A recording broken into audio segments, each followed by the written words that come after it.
of God. Be a Nathanael and strive to make the world a better place. We wish you'll be a part of us. Together we can make a difference. Come join us here in CSP, and together let us learn to share our talents and develop our skills for the glory of God. Be a Nathanael and strive to make the world a better place. We wish you'll be a part of us. Together we can make a difference.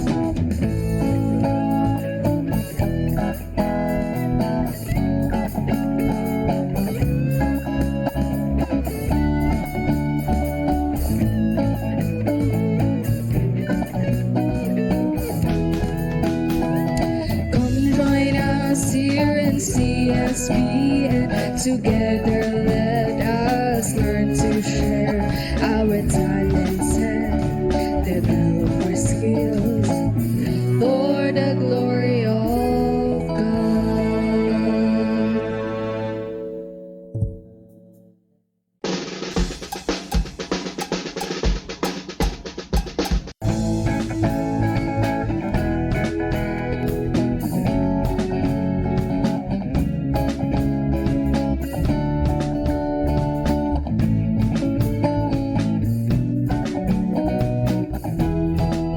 If you were looking for a school that can guide you and teach you, try CSPN. It's a quality school. You'll find true friends and teachers who care, and relationships that build some trust, love and understanding.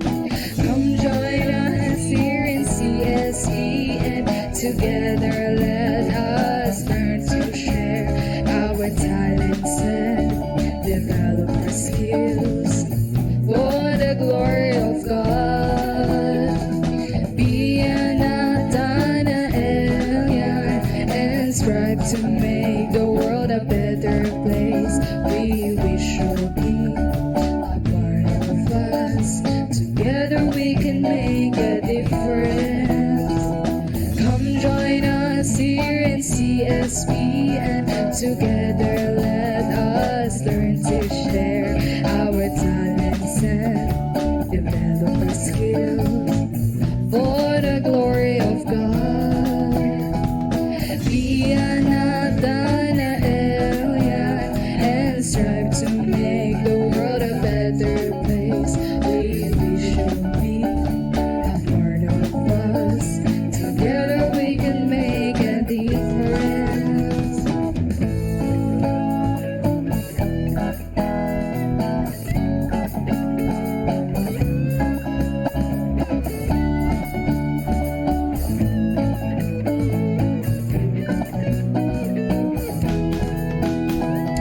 Come join us here in CSP, and together let us learn to share our talents and develop our skills for the glory of God.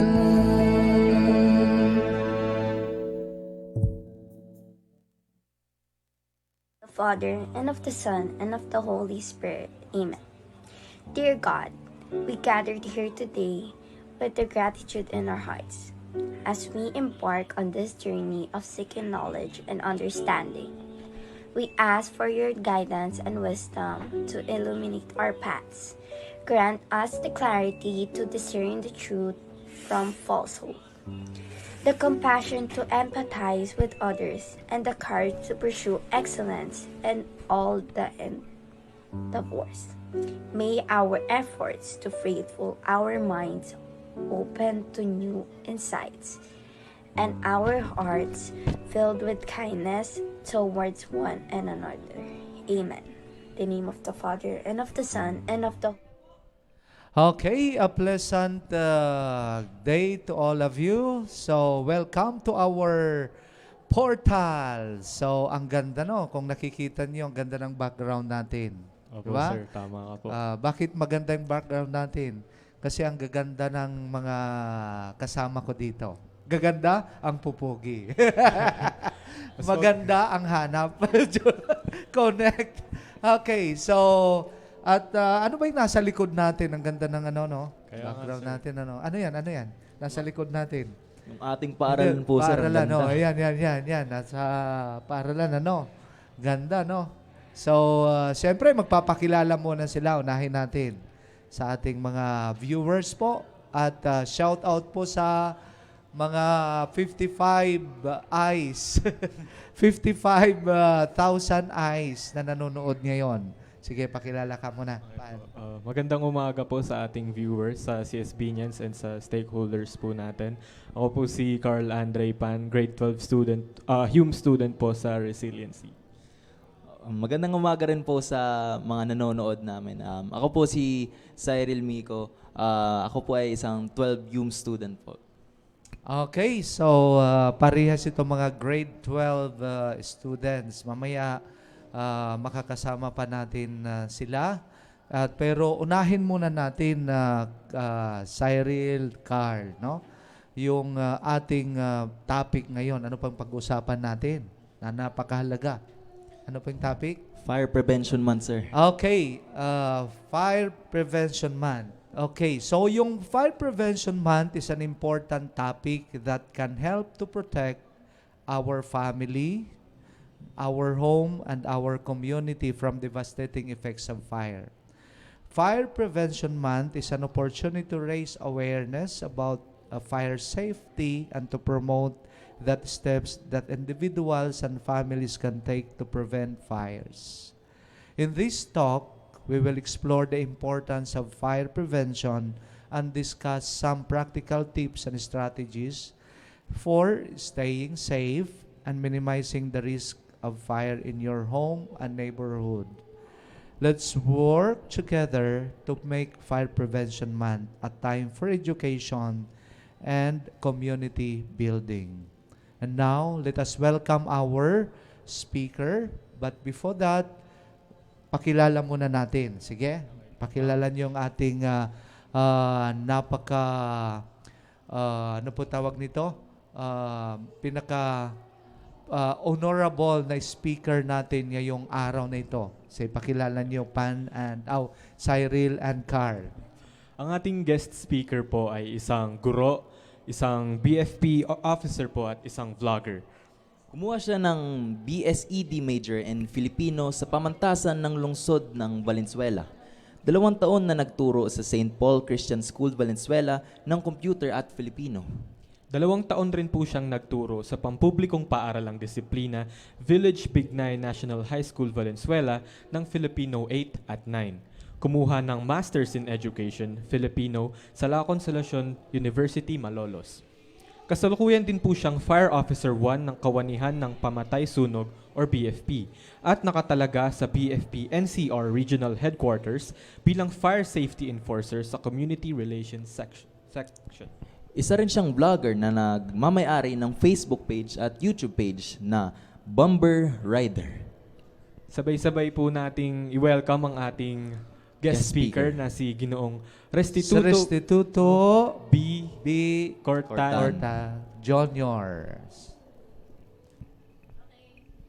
Good morning po sa ating lahat. Ako po si Fire Officer 1 Cortan and ako po ay naka-assign sa Fire Safety Enforcement Division, Community Relations Section sa Bureau of Fire Protection National Capital Region Regional Headquarters. So dito po yan sa Cubao. So ang goal po ng aming division ay para po maging aware ang tao sa tamang paggamit ng mga devices to extinguish fire, paano makakaiwas sa mapaminsalang sunog. So, dahil po ay Fire Prevention Month po ngayong Marso, na pasimula ng tag-init, kaya naman ang daming case ng mga sunog, makaiwas tayo sa mamagitan ng may alam tayo kung paano yung gagawin at anong iiwasan para makaiwas sa sunog. Kaya naman itong fire safety seminar natin hindi lamang para sa mga estudyante, para din po ito sa mga teachers and sa parents na nakikinig po ngayon. Ito po ay magiging kagamit-gamit kahit po kayo nasa bahay at nasa ibang lugar. Alam nyo po yung gagawin if ever kayo ay maka-encounter ng sunog. Simulan natin sa pagdidefine ng what is fire. So bibilisan lang natin ito.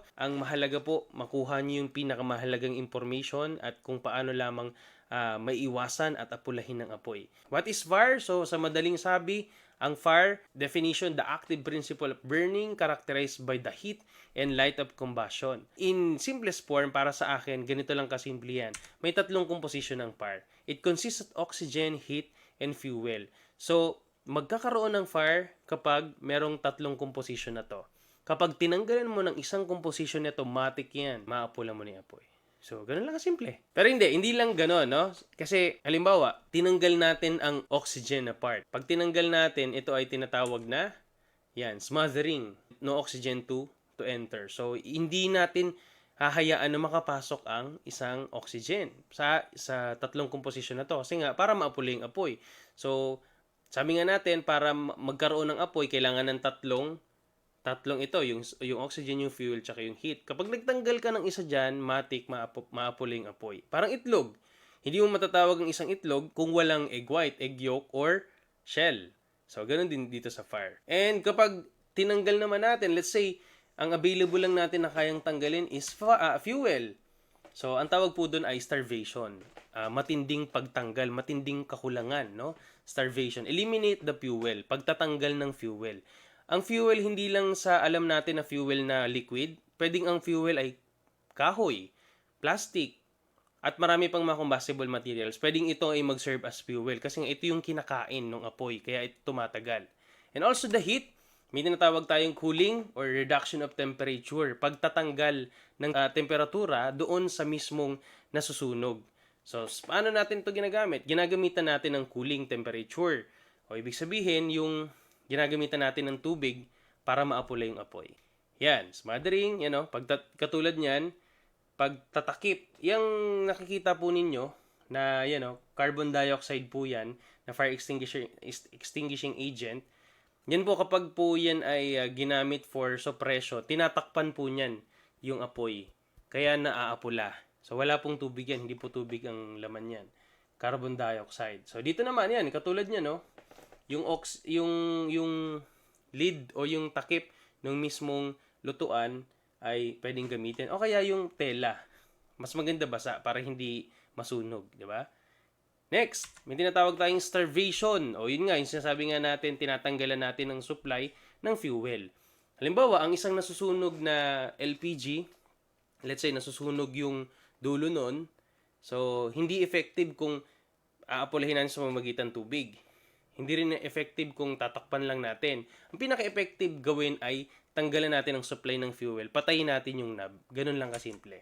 Reduction of temperature. Pagtatanggal ng mainit na temperature sa mamamagitan ng pag-suppress, sa mamamagitan ng tubig. So, ganun lamang kasimple. Yan. At may mga causes of ang fire. Yung tinatawag na natural fire. Yun. Ito yung nangyayari na natural lamang sa atin. At meron tinatawag na man-made. Ito yung tao na yung mismong gumawa. So, may dalawang classification ito. Pwedeng ito ay beneficial sa mga tao, katulad ng pagkain, para yan ay hindi tayo magka-salmonella o kaya malason sa hilaw na pagkain, kailangan itong lutuin. So, beneficial ito, ang fire. At pwede rin itong destructive. Yun nga, yung mga arsonista natin na tinatawag na nagsusunog, no?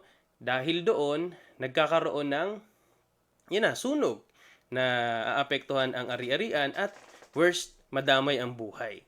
So, yun po, yung tinatawag na arson, yung criminal case po yan na bawal po dito.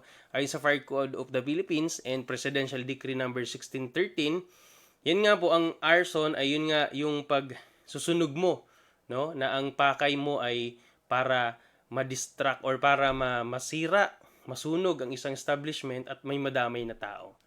So, yan. So, sa mga bata, bawal po tayong magsunog kasi makakasuhan tayo na arson. So, matindi ang kasong ito. Kung ayaw nyong makulong, wag na wag nyong gagawin. Next, So, may classification of ang fire, A, B, C, D, at K. Unahin natin ang A. Sa class A, ang palatandaan niyan, para mabilis yung matandaan, ito ay tinatawag na lahat ng bagay na kapag nasunog ay naaabo or ash. So, halimbawa niyan, papel, plastic, ano pa, yung mga kahoy at mga madaling masunog o nagiging abo kapag nasusunog. Next natin yung class B na tinatawag, yung boil, or palatandaan natin dyan boil, kasi yung mga boiling liquids, katulad ng gasolina, crudo, petrol, at mga oil. So, yan, class B. Class C naman, palatandaan natin current. Ibig sabihin, yung mga electric-induced fire. Ibig sabihin, may sangkot na kuryente. Next natin, yung tinatawag na class D, or yung tumutunog ding, no? Mga combustible metal. Yung mga nasusunog na metal, like sodium. Bakit kailangan natin isaalang-alang na ang sodium ay ika-classified natin as class D? May mga metal kasi, mga metal na combustible, na kapag nasunog ay hindi pwedeng gamitan ng tubig kasi nagre-react ang isang metal o combustible metal. Katulad ng sodium at marami pang metal na kapag nilalagyan mo ng tubig ay nag-explode or nagre-react, mas lalong lumalala yung apoy niya. So, kailangan aware din tayo sa mga metal na present doon sa nasusunog. And then the class K o tinatawag na kitchen fire. So, lahat ng involved ay regarding sa nasusunog sa kitchen, ito ay ma-classify natin as kitchen fire. Next. Hindi ko pala na-next. Yun yung keyword. Pag class A, ash. Pag class B, boil. Pag class C, current. And class D, ding. Ang palatandaan natin. And class K, for kitchen. Next. Ano yung sinasabi nating fire extinguisher? So, a portable device that discharges a jet of water, foam, gas, or other material to extinguish a fire. So, madaling sabi, ito yung equipment na madali nating madala. If ever na may sunog, kaya natin i-transport ng mabilisan lang. Unlike kasi sa fire truck na sobrang laki, di ba? Hindi siya portable. Unlike ito, may kita mo to sa bahay ninyo, sa mga establishment, at marami pang mga malalaking mga gusali na kapag naka-encounter ka ng apoy dun sa loob nun, alam mo yung gagawin. So, may bibit-bitin mo yung fire extinguisher na yun. Kayang-kaya yun ng isang average person na buhatin. At syempre, kailangan confident din kayong gumamit ng fire extinguisher. So, mahalaga yun. Kasi, pag hindi kayo confident, hindi nyo alam ang gagawin, paano yun? Hindi ito magiging effective. Hindi nyo maapula yung apoy. So, ito yung parts of fire extinguisher. Kung meron kayo dyan sa bahay, kung meron kayo dyan sa school, tingnan ninyo, suriin ninyo yung parts nito. Saan nyo ba dapat hawakan ang fire extinguisher? Hahawakan nyo sa part na to. So, sa carrying handle. Diyan kayo hawak. Sa kanan ninyo kung right-handed kayo. Sa kaliwa ninyo, hahawakan nyo itong nozzle. Yung dulo ha. Bakit hindi itong discharge hose? Dito sa bandang gitna. Kasi once na dyan kayo humawak tapos press nyo yung discharge lever, magwawala yung nozzle orifice.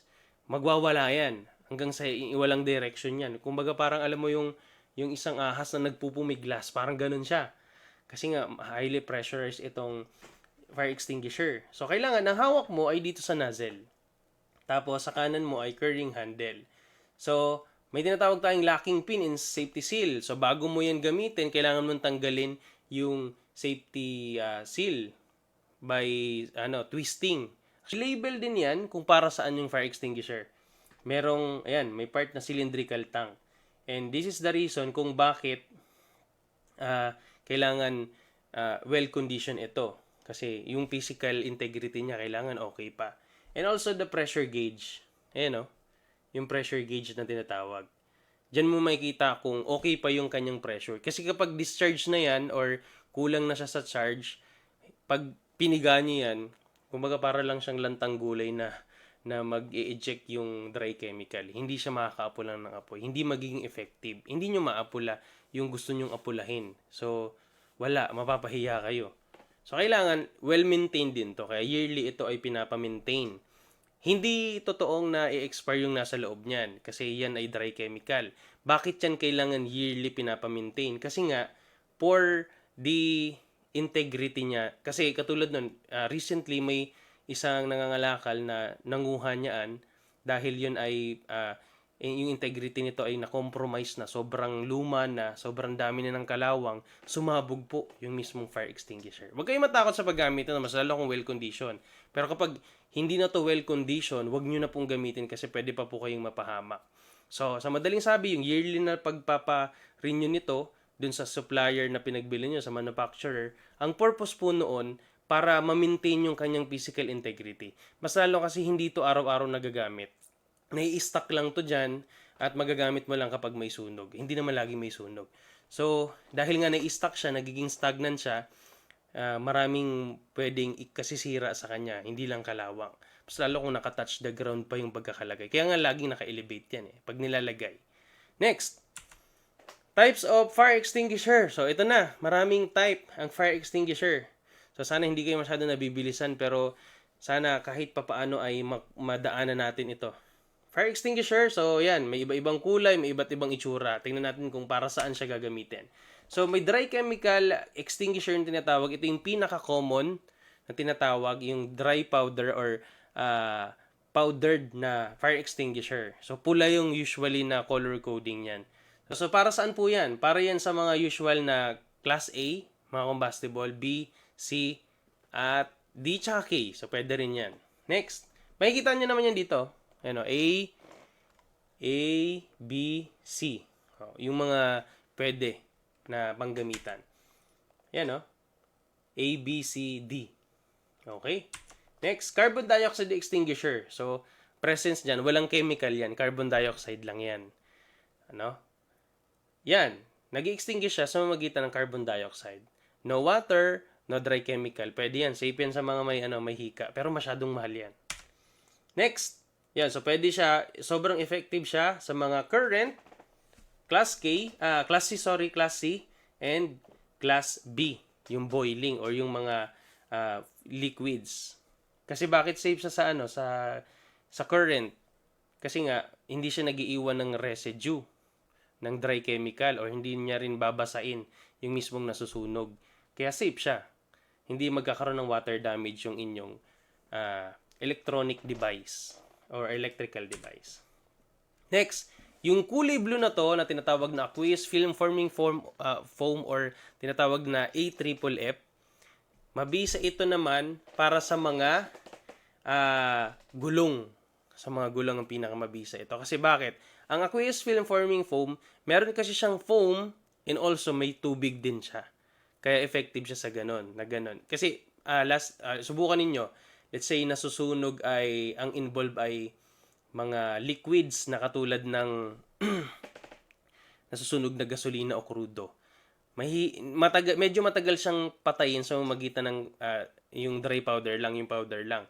Pero kung yan ang gagamitin nyo, may foam tas may tubig, mas mabilis. Kaya usually sa mga gasoline station, yan ang marami sa kanila. Yung aqueous film forming foam.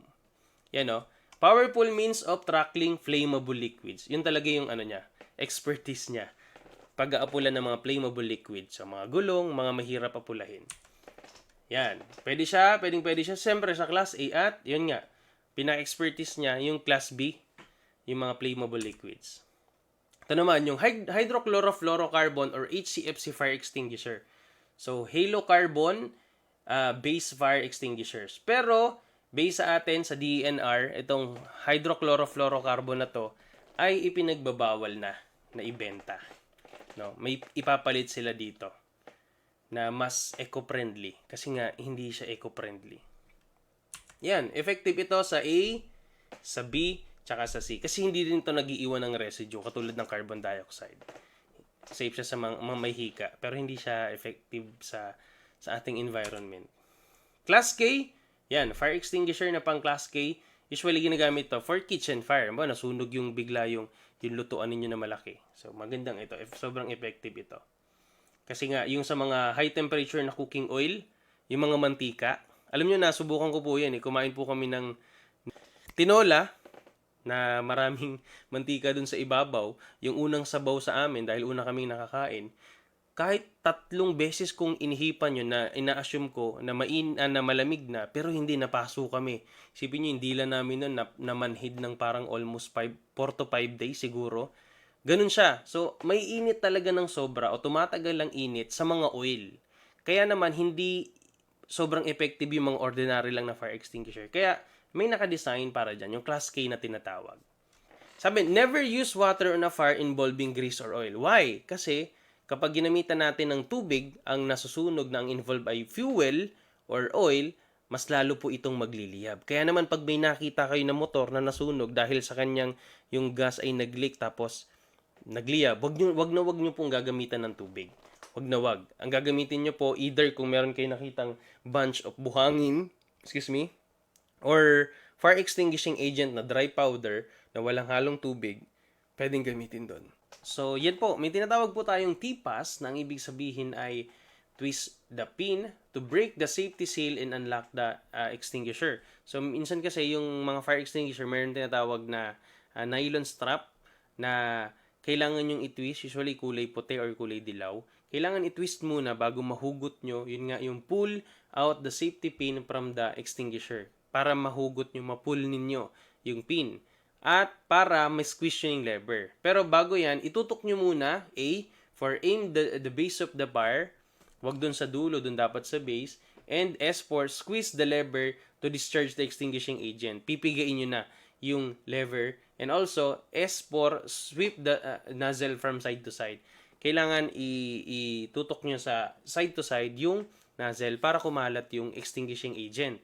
No? At T-pass for T for twist the pin. P, pull out the safety pin. A for aim, the base of bar. S for squeeze the lever. And S for sweep the nozzle from side to side. Next, what to do in case of fire? Anong kailangan natin gawin kapag may sunog? Naka-encounter tayo ng sunog either sa bahay natin, sa school, or nasa mall tayo at nasa iba pa. Nasa ibang lugar tayo. Ang una natin gagawin is S for, tatandaan lang natin yung word na safety. Meaning S for sound the alarm, patunugin yung alarm to notify or para ma-aware yung iba na may nangyayari po na sunog or calamity or disaster. A for advise the nearest fire station. Bakit kailangan yung nearest fire station yung tatawagan? At alam ninyo yung telephone number. So, bakit kailangan alam? Let's say, ang alam nyo lang ay 911. Okay naman tumawag sa 911 kung hindi nyo talaga alam. Pero kung alam ninyo, mas mainam. Bakit? Pag tumawag ka sa 911, magre-receive nun yung nasa headquarter ng 911, ibababa sa city, ibababa sa barangay, ganon. Medyo may pagdadaanan pa. Ilang seconds yung madidelay nun. Pero kapag alam po natin ang telephone number ng fire station, so, matik na yon, diretso na dun sa fire station. So, silang maka-receive ng alarm, re-respond agad sila. Wala nang pagdadaanan. F for fight the fire while it is small. So, kaya nga, tinuro natin sa bawat isa yung tinatawag na T-pass or kung ano yung gagawin, ano yung extinguish, no? Para habang maliit pa, kaya nating apulahin. Habang papunta na yung bumbero, kung kaya natin ito at may equipment tayo, may mga fire extinguisher tayo, may mga extinguishing agent tayo, pwede nating apulahin ito. Habang maliit pa, wag na nating hintayin na lumaki pa kasi pwede itong mas marami pang mapinsala. E for evacuate immediately if the fire gets out of control. Kapag hindi na talaga kayang kontrolin ng fire extinguisher at ibang mga fire extinguishing agent, evacuate na natin yung area for our safety nga. And, yan. T for tell other occupants and neighbors. Bakit kailangan natin sabihin sa kanila?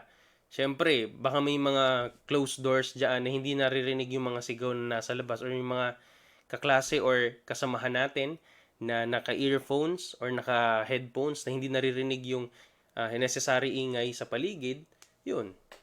I-notify natin sila. Kasi baka hindi nila naririnig. Matrap sila sa loob. Why yield to firefighters? So, hintayin natin at magtiwala tayo dun sa kayang gawin ng mga firefighters. Diba? And yun na po. Yan ang safety na kailangan natin tandaan. Tandaan natin to kasi in case of fire, alam natin yung gagawin. In case you are trapped, kapag na-trap kayo sa nasusunog na building, anong daw ang gagawin? Sa school, sa bahay at sa mga malls. Yan. Cover your mouth and nose with wet cloth. Yan. Or towel to avoid inhalation of smoke. Bakit? Malaking tulong yung wet cloth kasi hindi basta-basta makakapasok yung smoke dyan. Crawl at the ground. Kailangan stay low ka. Huwag kang yung lalakad ka ng nakatayo kasi presence doon, sobrang kung accumulated na yung usok doon, mamamatay ka sa usok. Yun ang ikamamatay mo sa usok, no? And doon, gagapang ka sa ground. Feel the door first before opening it. If it's hot, never open it. Kapag naramdaman ninyo na, let's say, magbubukas kayo ng pinto, naramdaman ninyo, i-sense ninyo sa magitan ng yung likod ng palm ninyo. Kapag yan po ay mainit, huwag po kayong papasok. May tinatawag po kasi na backdrop, na kapag yan po ay binuksan nyo ng bigla, dahil nga na-excite na po yan sa una niyang composition, yun nga yung oxygen, na-excite niya nga yun na makakuha ng oxygen. Pag nakalanghap yan ng oxygen, yung apoy na naka-accumulated sa loob, biglang lalabas yung sobrang lakas na init niyan. Pwede kang itilapon dahil sa sobrang lakas ng pressure nun. So wag natin bubuksan ang isang pinto, mas lalo kung mainit po dahil maglalabas siya ng malakas na usok, malalapnos yung balat natin. Kaya yung mga firefighters kapag papasukin yan, nakatalikod po doon sa pinto, tapos tatadyakan ng patalikod. So yung labas ng may init na usok ay papunta roon. So hindi maapektuhan. Pero ginagawa po namin yan kapag kami po ay fully equipped ng PPE, personal protective equipment. Stay in a place where there's a window and ask for help. Yan. Kapag naman ay yung mismong damit mo nasunog, what to do? Stop where you are. Sunod, drop and roll. Cover your face muna and roll. Bakit? Kasi nga natatakpan o kumbaga parang naiipit yung apoy. Anong nawawala doon? Yung oxygen. So natatakpan siya, nasusuffocate. Kaya namamatay apoy. Pagulong-gulong ka lang. Cover your face. Bakit? Kasi pag gumulong ka, baka may mga sharp object dyan, pwedeng maapektuhan. Or pag mainit din, pwede rin maapektuhan habang gumugulong ka. Our properties can be destroyed in just one mistake. Sa isang pagkakamali lang, pwedeng lahat ng ating ari-arian at pwedeng ang ari-arian ng iba ay pwedeng mawala. But we can prevent that if we are responsible and set some actions to take. So, kung tayo ay knowledgeable and alam natin kung paano ito mapiprevent, lahat yan pwedeng maiwasan at pwedeng masalba natin yung mga properties natin. And with that, yun lamang po at maraming salamat. In behalf of Bureau of Fire Protection, nagpapasalamat po kami sa inyo pong pag-imbita. At nawa ay ngayong Marso ay maging confident tayo na if ever makasalumuhan tayo ng sunog pero hindi yan napapahintulot ng Lord, na alam natin yung gagawin natin if ever. No? At syempre alam na natin yung mga makaiiwas. Alam ko hindi pa to yung kompleto. Napakarami pa. Maubos yung oras natin para i-discuss yun. Pero yung mga mahalaga ay nasabi na natin. Tandaan natin, i-review natin kung paano tayo makakaiwas sa sunog. And para hindi maapektuhan ang mga kapitbahay natin at mga mahal natin sa buhay. So yun lamang po. Maraming salamat po. And good morning sa bawat isa.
Okay, thank you for that informative presentation, sir. Now we will open the floor for questions. No, do you have any specific concerns or issues related to fire prevention and safety that you would like to discuss? Let's take this opportunity to delve deeper into the topic and address any doubts or queries you may have. Remember, the more we know, the better prepared we'll be to prevent fires and protect ourselves and our communities. So please don't hesitate to ask questions or share your thoughts. Nandito po yung ating guest speaker na si Police Officer 1 Restituto B. Cortan Jr. Okay? So babasahin natin mamaya kung mga katanungan ano. So yung question siguro kung habang nagtatype pa siguro yung ating mga viewers, no? Ang question dito ay yung una, What steps can we take to ensure that our families and communities are better prepared for fire emergencies? okay, sige. What steps can we take to ensure that our families and communities are better prepared for fire emergencies? Okay. So, yan. Yan yung unang question. Sige, tingnan natin. Baka may mga katanungan pa kay Sir. Nasa line po natin si Sir Restituto Cortan Jr. Okay. Kumusta ka, Sir? Kumusta yung ano mo ngayon? Nasa office ka pa ba ngayon, Sir?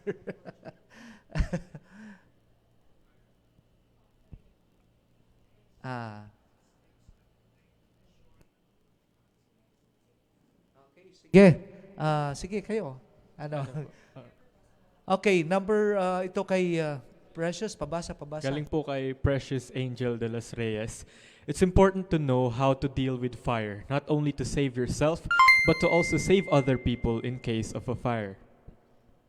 Okay, thank you Precious Angel de los Reyes sa pag-share mo ng thoughts nyo. Pwede kayong mag-question din po sa mga practical tips kung gusto nyo malaman. Andito po ngayon si Sir Restituto po. Okay, Fire Officer 1, Sir Restituto. Okay, so ito, may pangalawa. Sabi ni Daniel Aaron Sombrero, make sure that you have a fire extinguisher readily available for use in various locations such as schools, malls, homes, hospitals, and even parks to effectively extinguish fires. Oh, yung mga practical tips kanina, ang ganda ng binitawan ni Sir. Tingnan din po natin pag magpo-provide tayo ng fire extinguisher, di ba? Hello, ma'am. Yung dapat Ayan, yung okay may label kasi hindi po lahat ng fire extinguisher ay applicable. Kaya nga yung kinano na kanina yung mga mantika, yung mga oil, mga crude. Yun. So, iba-iba pala, no? So, magandang tips siguro. Wala pang nagko-comment ano. Yung mga code kanina, yung TPAS, yung safety, yan talagang tandaan po natin. Actually, very informative po yung binigay ni Sir Restituto kanina, no? Ang laki ng tulong po yan, no? Iwas sa destroy kasi mahirap ang nasusunugan po, di ba? So, yung tanong, wala pa ba tanong? Yung kanina, hindi pa po. Okay, sige. Yung kaninang katanungan. So ulitin ko po yung question kanina. Yes po. What Sige steps lang. can we take to ensure that our families and communities are better prepared for fire emergencies?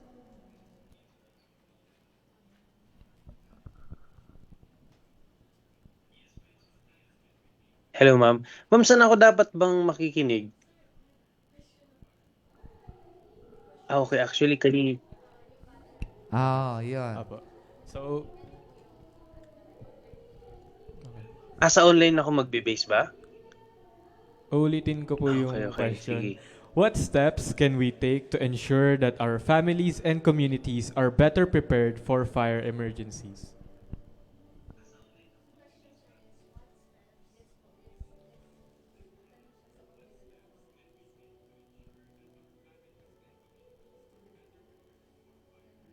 Hello po. Pasensya na po nagkakaroon ng konting delay 'no. So yung regarding po doon sa may ano, tanong na wait lang nag-feedback sa'kin. Isa pa.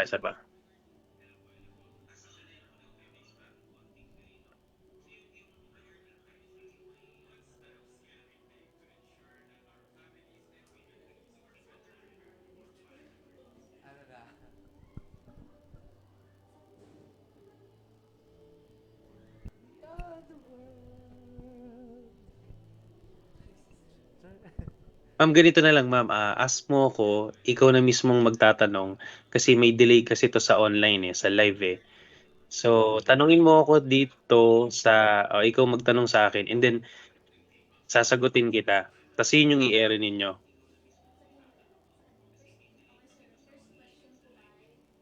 Sige po.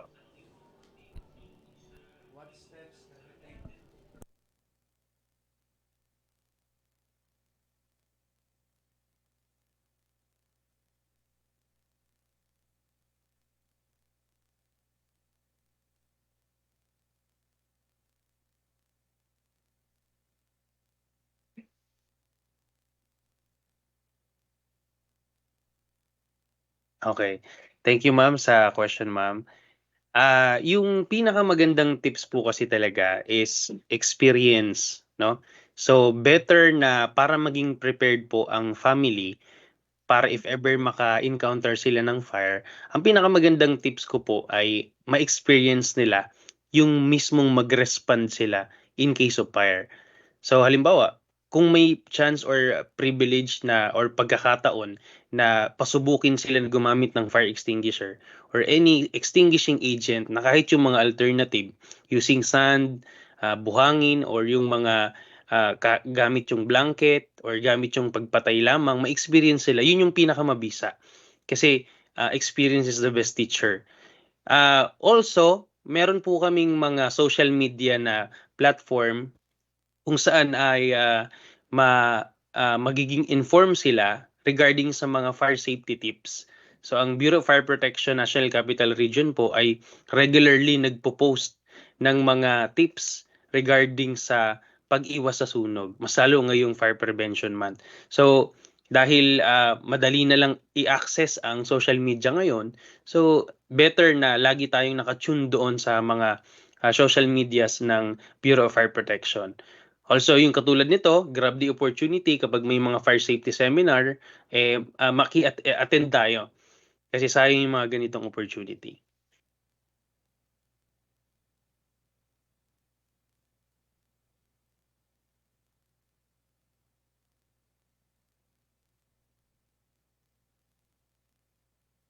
Hello, ma'am.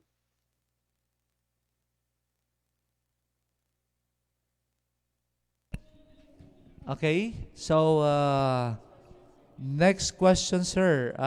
Sir, ano po ang Hello po. BFP landline po sa Caloocan, sa Novaliches, and Valenzuela po? Ano po yung direct landline po sa BFP po? Mahalaga po na i-take note Oo, natin yan, kasi sir. yan yung sabi ni sir, okay lang naman daw tumawag yung sa Sa 911, 911 po. pero mas maganda kung direct mismo sa ating mga BFP po.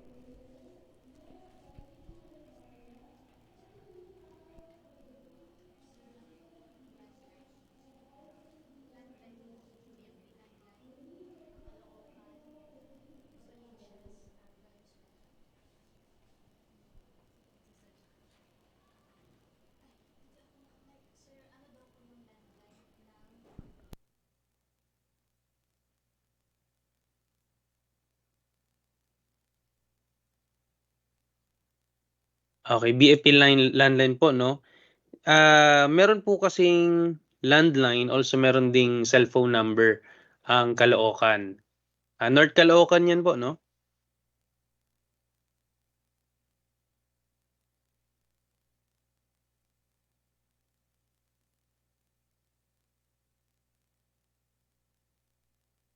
Hello po. Sige po, sige po.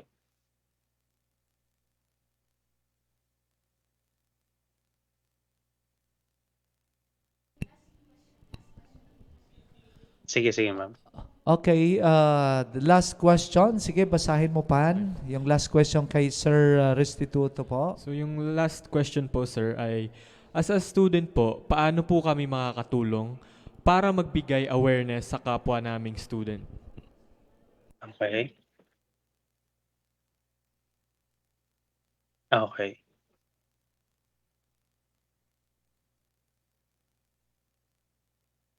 Yun po.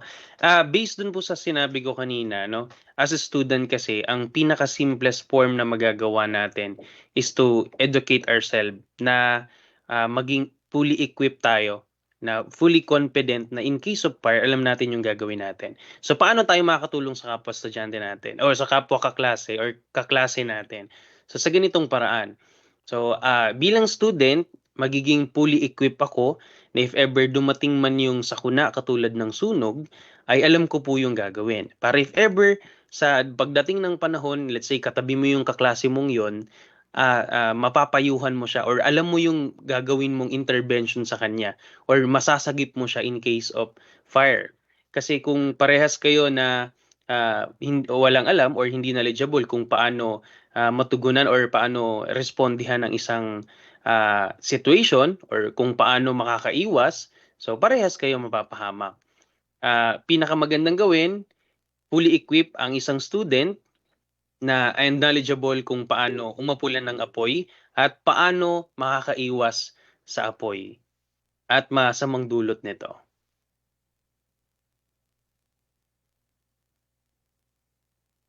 Okay, okay. Thank you so much po.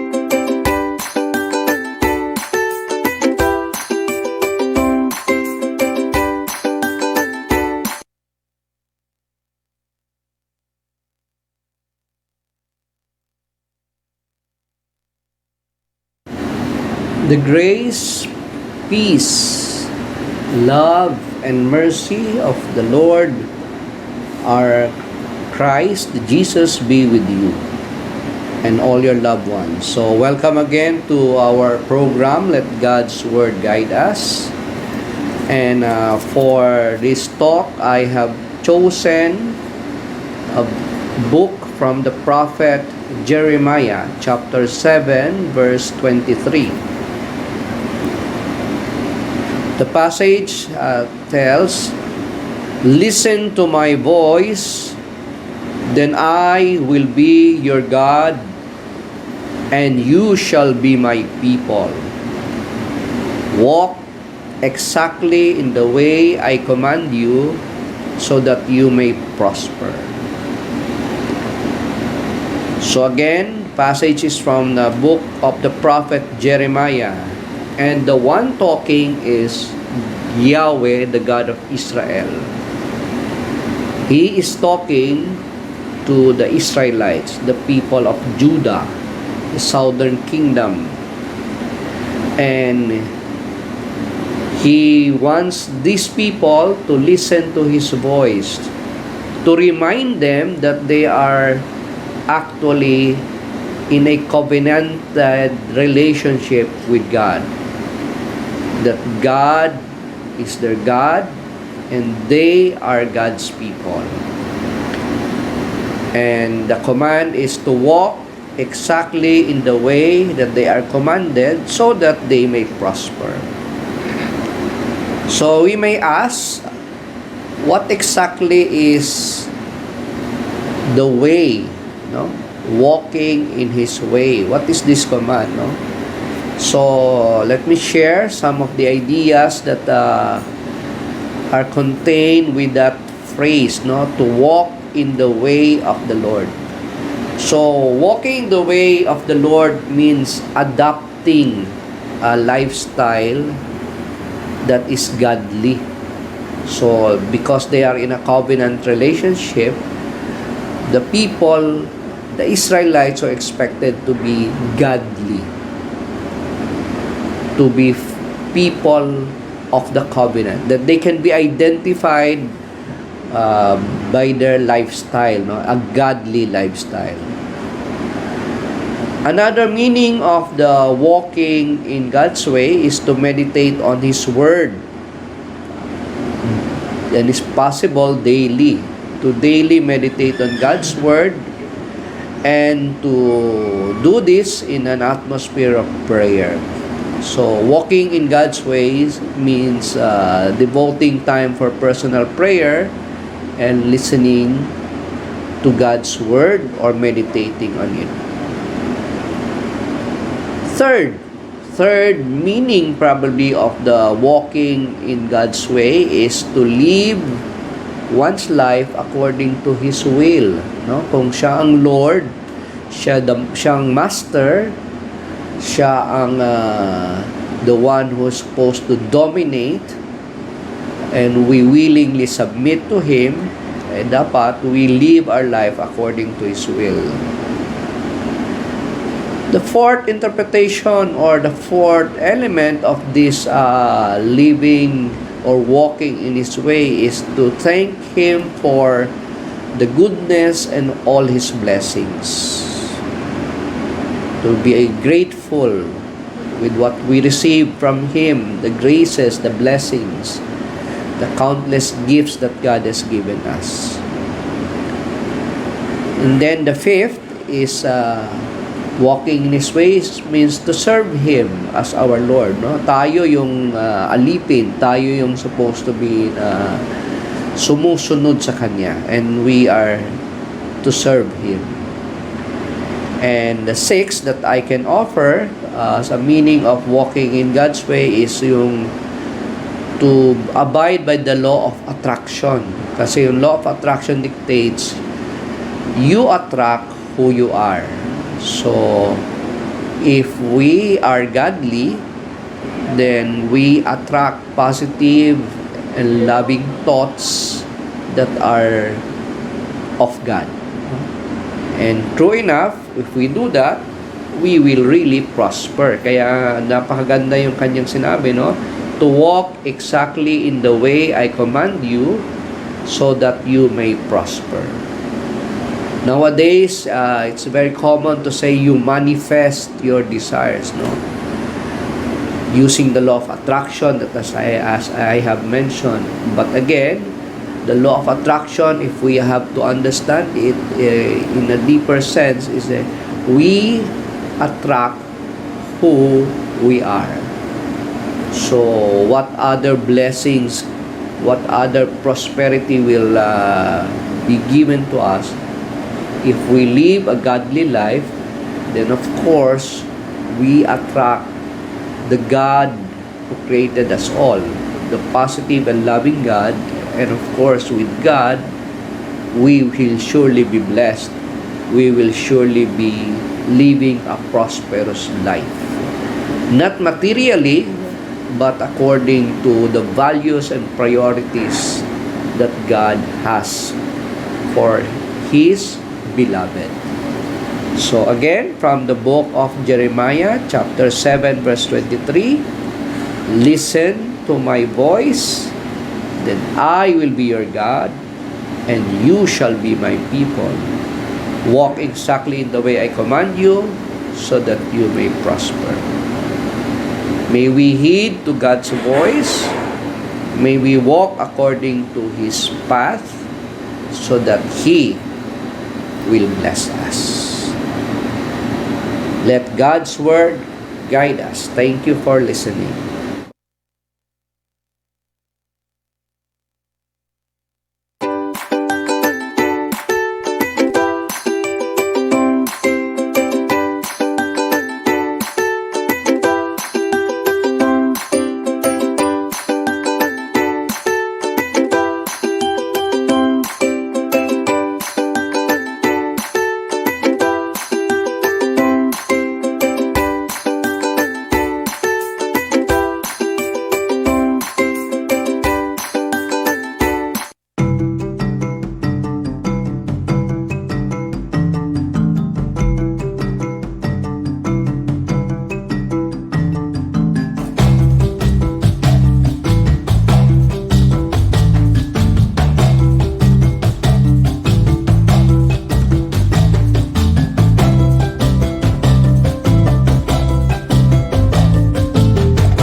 Okay, so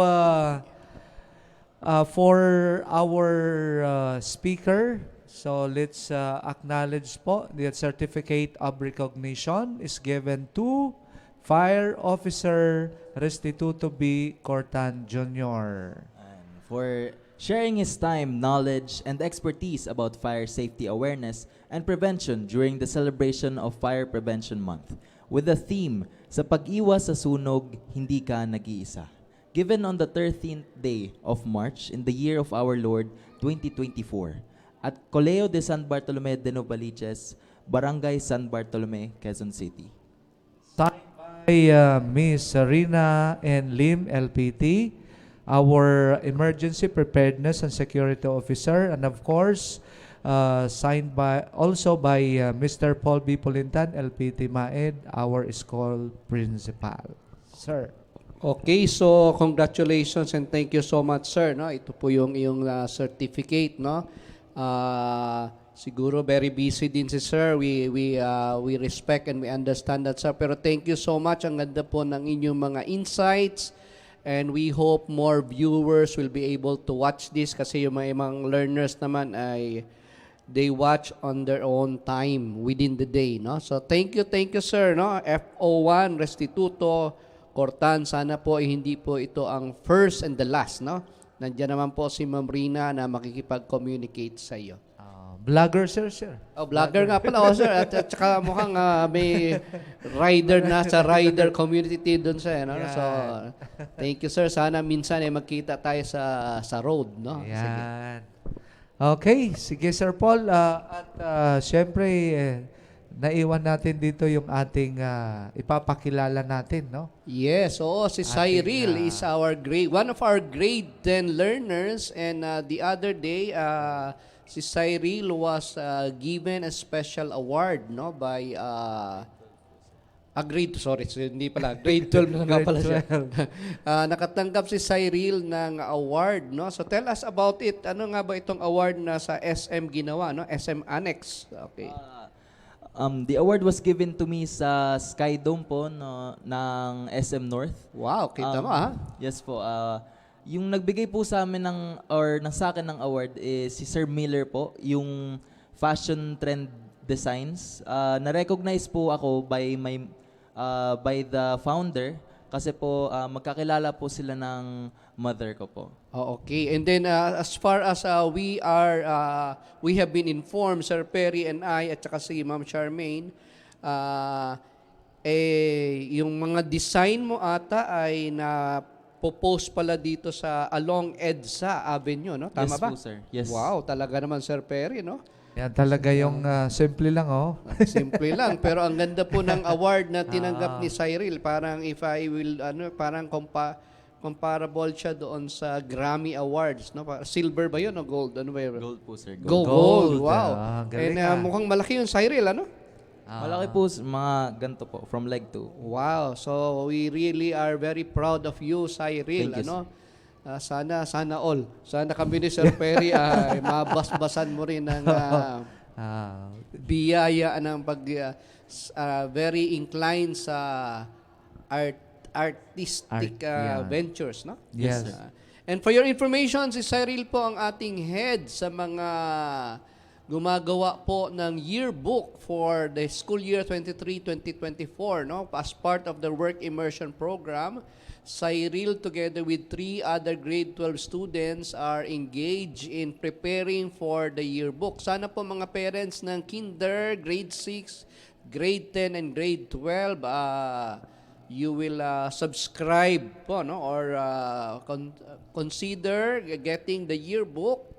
Maganda po ang design na prepare nila sa Cyril, ano? So yan. And of course si Ma'am Imelda, si Ma'am Imelda ay sumusuporta to sa atin, no? Ano ba? Star Sender. Wow, no? Walang sawa. Walang sawa to si Ma'am Imelda sa Australia. Yeah. Naka-base Australia kasama si Sir Arthur. No? Now, special announcement po sa batch nila Cyril, yung ating drummer boy kanina, sir. Yan, Pinakilala si ba? Sir, Carl Pan. Carl Pan. Yan. Nakita mo naman mag-drum yan? Yes po, Wow, syempre. grabe. First time niya humawak ng real drum set sa ina ng buhay. Yo. He was a natural, Sir Perry. Talagang parang avatar, ano? Oh. Anyway, sa grade galing. 12 po, March 20, 2021, next week po will be your National Achievement Test. Sabay-sabay po ng mga grade 12 students ng Quezon City. So, that will be, anong araw yan? That, I think Wednesday, Thursday, if I'm not mistaken. Okay, and then yung mga grade 6 naman will be on April 5, no?